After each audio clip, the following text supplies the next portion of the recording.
The poverty threshold to support 9 people is $62,900 a year. 9 people! Are you kidding me? That's fiction, but remember, they make a lot of decisions and increases in supplements based on these numbers. So it's all garbage. An individual at that level is still living paycheck to paycheck. And in a dual parent household with 2 kids, the budget to meet minimal adequate needs in 22 showed already a shortfall of over $5,000, racking up those credit card bills just to attempt to maintain a decent standard of living. And that didn't even include federal taxes, it included state taxes. But are you kidding me? It's even worse because that didn't include those federal taxes that will take a huge chunk out of your income. Frankly, despite weaker demand, firms are hiking prices to offset those tariffs. Food, especially vegetables, drove 40% of the increase in final goods costs. Even core producer prices are rising at their fastest pace in, what's that? 2022, when the Fed started raising the rates, the global central banks started raising the rates to fight the inflation that was rising very rapidly. That's leak number 2. So is this just the start of high inflation again? And frankly, what happens if interest rates drop? Oh my goodness, even more inflation because it's supposed to inspire this. And cheap money is what fuels that spending. But it also fuels price hikes. Core inflation jumped 0.3% in July. That is the sharpest rise in 6 months. Wholesale costs are climbing and consumers expect even higher prices ahead. Confidence is eroding. Weak job growth and downward revisions to employment data. And now we're not even getting, that was not great data to begin with. And now we're going to get even less data. How in the world can you make an educated choice when you do not know the truth? Wholesale costs are rising, yet job growth is weakening, and revisions to employment data reveal fewer opportunities than previously reported.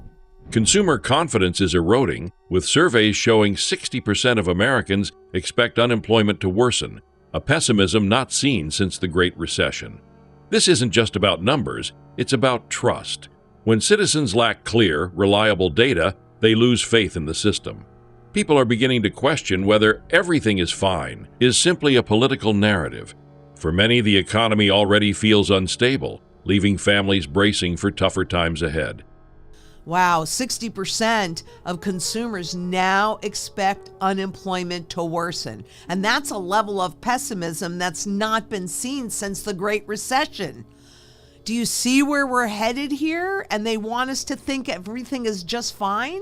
Because while 11% of Americans officially live in poverty, far more are struggling just to maintain a basic middle-class life. Gene Ludwig's Minimal Quality of Life Index shows that even decent incomes don't meet the standard for shared prosperity. Medical premiums rose, what was that number? 301% since 2001. Rent up 131%. Child costs 107%. Real spending power has dropped only 4% during that time. Are you kidding me? Well, frankly, that's leak number 3. You decide, but poverty status is based on total family income from all members 15 and older. The poverty threshold to support 9 people is $62,900 a year. 9 people! Are you kidding me? That's fiction, but remember, they make a lot of decisions and increases in supplements based on these numbers. So it's all garbage. An individual at that level is still living paycheck to paycheck.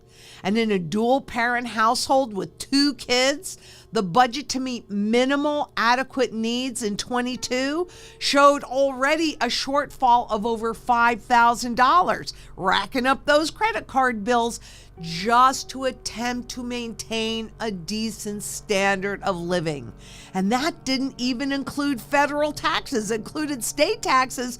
But are you kidding me? It's even worse because that didn't include those federal taxes that will take a huge chunk out of your income. Official poverty rates suggest 11% of Americans live below the line, but hidden struggles extend far deeper. Gene Ludwig's Quality of Life Index shows that even families with solid incomes often cannot afford health care, housing, childcare, and basic necessities.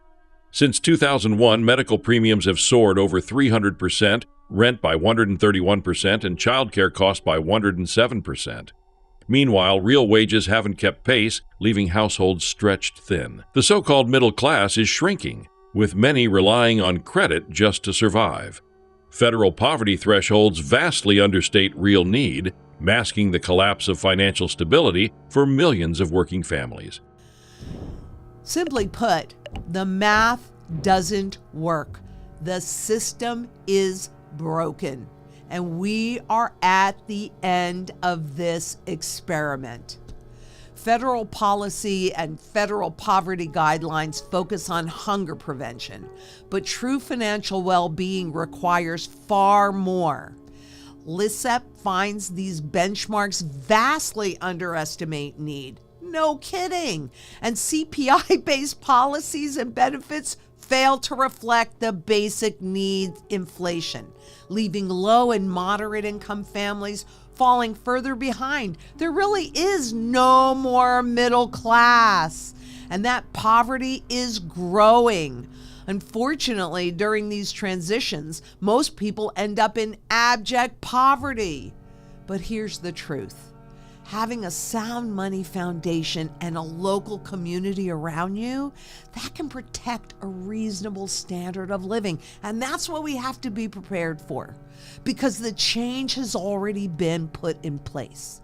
And so what do you need to do? Make sure that you have surety in food, water, energy, security, barterability, wealth preservation, community, and shelter. You bring to the table what gifts that you have, whether that's skills or a garden or learning, being willing to participate, because there is power in numbers. Credit card delinquencies are now rivaling levels seen during the 2008 financial crisis. Even wealthier households are falling behind, with late payments up nearly 20% in the past 2 years. The return of student loan payments, high borrowing costs, and relentless inflation are straining families across all income levels. According to Federal Reserve data, delinquency rates in affluent zip codes jumped over 70% in just 2 years, highlighting the widespread nature of financial stress. Economists warn that this rising debt burden makes the U.S. economy increasingly vulnerable to shocks, especially in a world of fragile confidence and slowing growth. And these things aren't luxuries, they are essential. A growing share of U.S. adults say that their personal finances will be worse next year. That reflects growing public discontent, and ultimately that loss of confidence that I keep paying attention to. Because once it breaks below that level of confidence, the lowest level that it's been ever, it's game over, and everything has been put in place. Because about 1 in 4 adults say that they've experienced each of the following in the past year: trouble with medical care, problems paying rent or the mortgage, trouble paying for childcare, gotten food from a food bank, or used those 4 easy payments to pay for food, except you need food every day. You need that. This isn't just about poverty, it's about fragility. How fragile are you? Can you see the importance of a sound money strategy? Can you see the importance of gathering your local community around you? Can you see the importance of getting sound money back in the system again so they can't do this to you? Because if we don't do that, then I don't know. I mean, I can't say that we deserve what we get because quite honestly, I don't think anybody deserves it. But you can see the writing on the wall. Credit card delinquencies now rival those in 2008 crisis levels. Despite a stronger labor market, and how much have incomes gone up since then, but not at the rate of inflation? Never. And that's by design. Since Q2 2021, delinquencies have surged over 40% against key regions. Financial distress isn't limited to statistics. It shows up in daily survival. A growing number of adults report skipping medical care, struggling with rent, or turning to food banks. Layaway-style payments for groceries, once unimaginable, are now a reality. This is more than poverty, it's fragility. When the cost of living outpaces income, even a small disruption can topple a household's stability. The question isn't just about inflation or unemployment, it's about resilience. Without strong communities, sound money, and resource preparedness, millions risk being left defenseless against the storms of economic instability. Even the highest income zip codes are showing those signs of distress. And Fed data going back to 99 shows delinquencies 30 and 90 days late. Well, they have surged across all regions and across all income levels. The highest income zip codes saw a 73% jump in 30-day delinquency rates. Now, the pace may have slowed a little bit, but the distress is widespread and growing. Delinquencies among upper-income Americans have jumped nearly 20% in the last 2 years. High interest rates and the end of student loan forbearance? Well, guess what? That's what's driving this stress. And also all of this money printing, reducing the value of all of the money that's already out there. And now the economists are warning, this rising debt burden makes the economy more vulnerable to future shocks. And we've got a new shock that is being set up in the form of stable coins. So if you haven't yet watched any of the videos that I've done on it, there's going to be more, because there is not one doubt in my mind. I'm putting my neck on the line. I'm getting chills. I know that this is true. The stable coins will definitely be ushering in the hyperinflation, making that a whole lot more visible.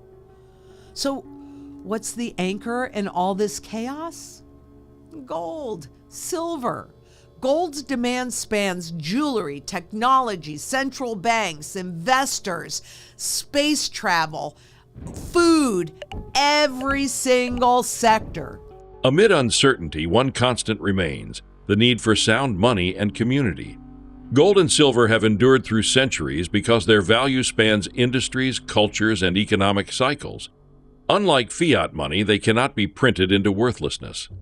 Building resilience means more than owning precious metals. It's about food security, energy independence, and strong local networks. Communities that share skills and resources stand a far better chance of weathering instability. In a system designed to mask decline, preparing outside that system is essential. Sound money, shared resilience, and local trust form the only foundation strong enough for the future. And each sector rises at different phases of the economic cycle. This is diversity, and it creates a self-balancing market, because if demand drops over here, it expands over there, and it reinforces gold's resilience as a long-term investment. So you know what that feeling is when everything feels uncertain, confusing, frankly, even scary. But then you've made the right choice to protect yourself. You've laid in your sound money strategy. You've gathered community around you, and you're participating in getting sound money, redeemable gold back in the system again. So how does that feel? That's the power of sound money and community. Most people think that they're doing fine because they're not officially poor, and you kind of figure out how to juggle things to make those ends meet. What the system is really designed to do is mask the real decline in this stuff.